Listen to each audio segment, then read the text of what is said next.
Well, this seemed like kind of a fun thing to do. I was looking around in my long lost stuff in a box that I had, and I came across the Spyderco catalog.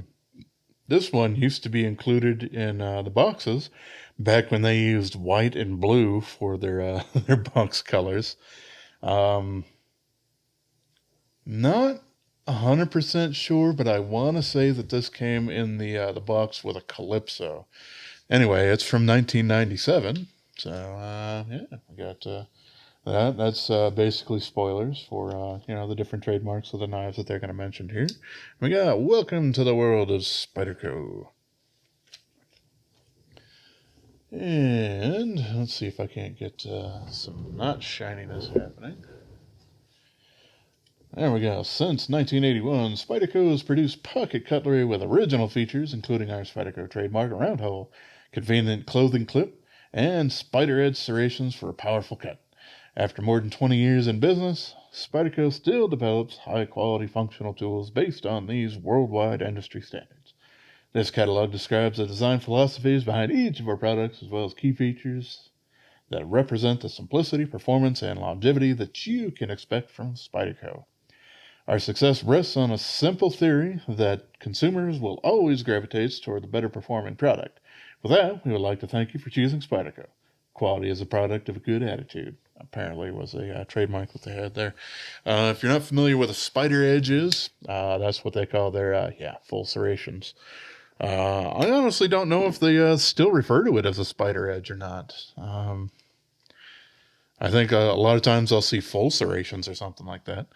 You know what? We're just gonna go ahead and skip out through a whole bunch of this. They're basically talking about a whole bunch of the different information here. Hey, they even mentioned jig bone. That was mostly used on the Kiwi, which is a tiny little Warncliffe knife that they haven't really made in a whole long time.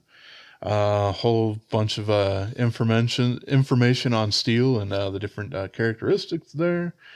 And blah blah blah. A whole lot of just information there. And then, yeah, they're going to talk about sharpeners. That was what Spyderco made first before they made any knives whatsoever. And hey, there we go, the 203 Triangle Sharp Maker. That's been around forever. This was a fantastic product. We actually had one of these in our shop. The actual ceramics on these things were like really long. Each stone measures 12 inches. Maybe that's not it, or we had a different set of things on there. We had some that were like 18 or 20 inches long on there, but we had it mounted to a desk. It was really great after I'd take a knife to a belt grinder for doing some sharpening there. We also have the standard profile kind of stones. I don't think they've really made those in quite a while, or at least I haven't really seen them. There's ceramic files and bench stones. Yep, we certainly still see those around. And then we got some pocket stones. Sure. All right, we got the Dragonfly, and yeah, mostly I was familiar with the stainless steel version on there, but yeah, of course they've also done it in an FRN sort of thing. Let's see what I'm sure they.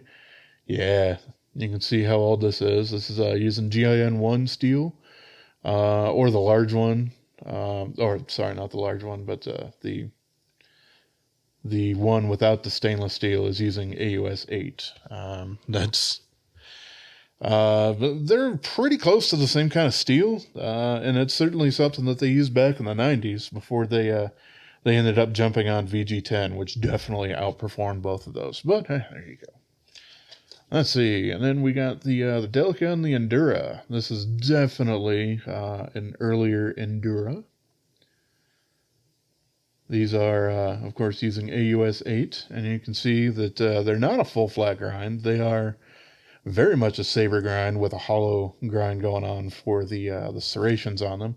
Pretty strange, but yeah, these handle scales much different.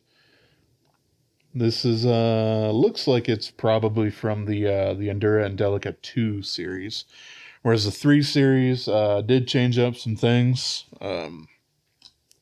You had a removable pocket clip rather than the ones that are molded onto these guys here. So that was certainly something. And you also had a bit of a different pattern on here. They would call what they'd call the volcano pattern, which still had the squares, but they had holes in them.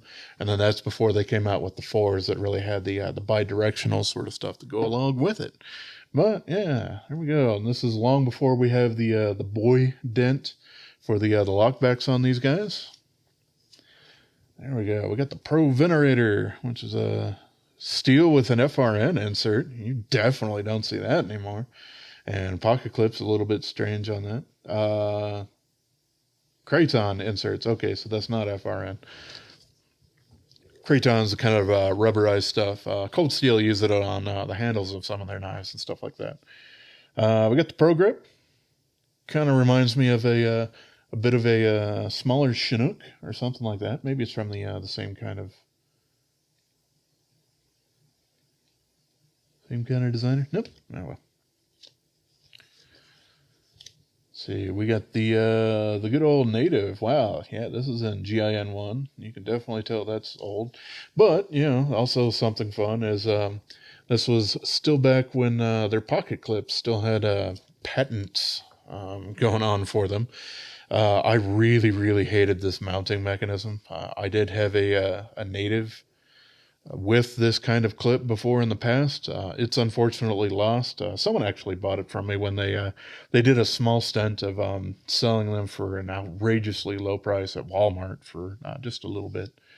There we go. That's the Catcherman. This is much more of a kind of a weird fillet knife sort of thing. Also in AUS 8. We got the Crickets. Love those things. They've been around for a long time. I honestly don't know if they make them anymore. We would always get them in stainless steel, and they were really, really popular for money clips, especially when people would come into our shop and try to pick up a whole gaggle of them for, wedding presents and stuff like that, because they were really easy to engrave on. But this looks like we have a G10 and or an FRN kind of thing going on with them.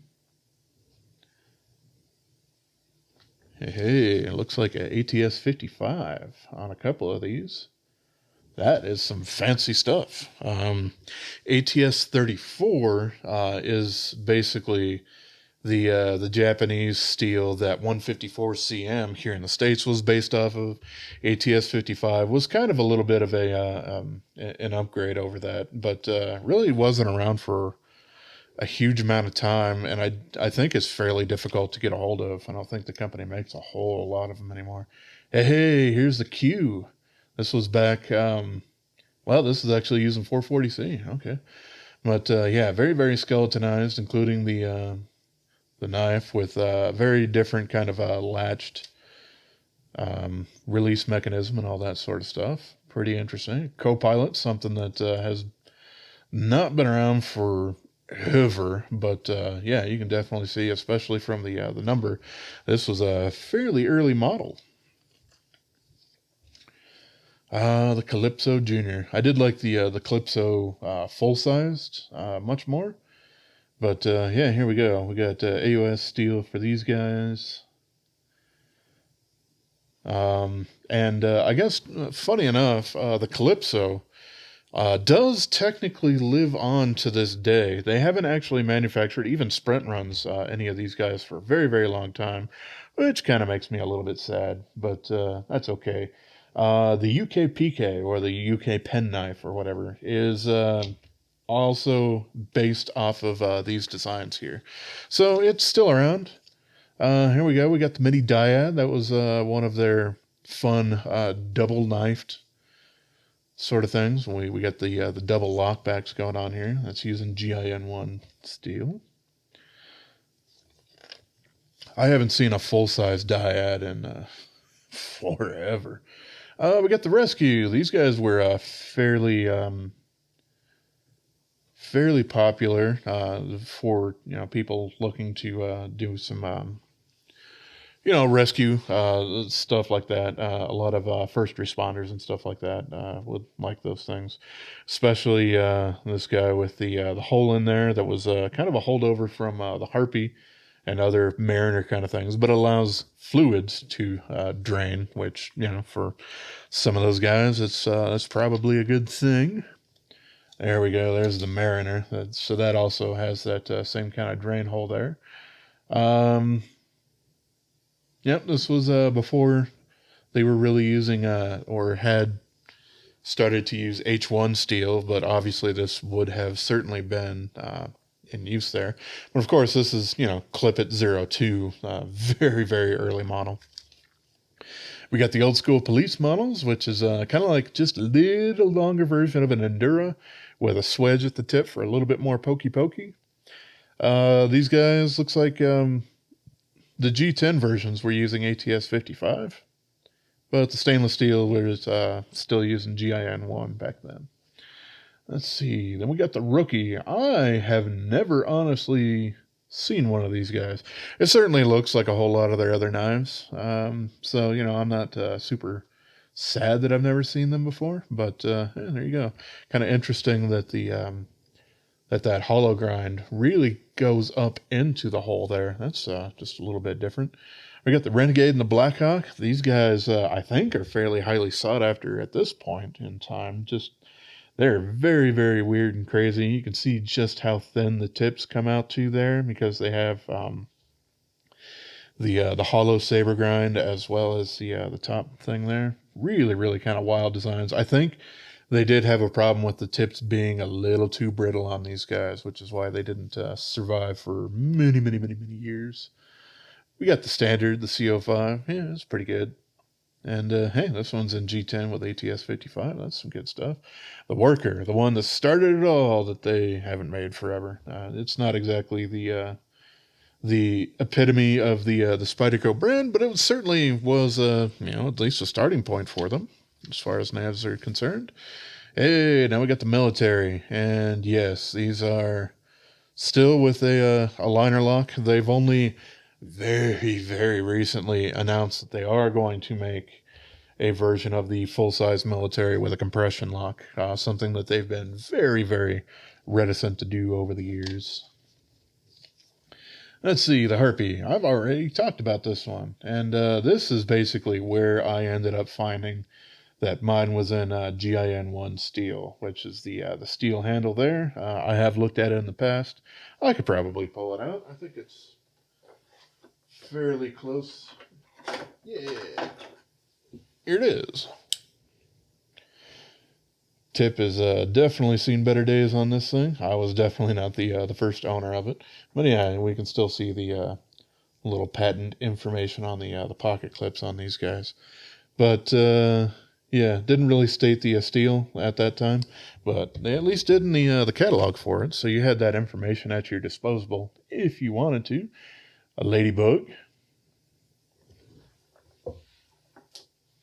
I actually just recently got one of those guys. So there we go. These guys are full flat grind now with a little bit more bi-directional or 3D texturing compared to these. So they did get a little bit of an upgrade over the years. But not nearly as huge as they used to. Hey, here's a Snap It. This guy had a carabiner on it. I remember these guys a little bit. Some AUS steel going on here. And then we got a remote release. Oh, that had a not quite a carabiner. I don't know exactly what you'd want to call that thing. Almost a clevis. No, not a clevis. Shoot. Either way, it's basically used for the same thing. This had a remote spring. Yeah, that was for a shackle. That's the word that I was looking for on there. Just making sure that this thing wasn't had a spring in there for a glass breaker, which I've seen on some things, but I don't think I've really seen them on Spyderco knives. But hey, we got some collaborations. Here's a really, really old Terzolo design. It's not the one that I'm super familiar with, but hey, here it is. And ATS 34 steel, so pretty good stuff. And we got the Wayne Goddard series. There's still a little bit more recent version of this thing that ended up coming out.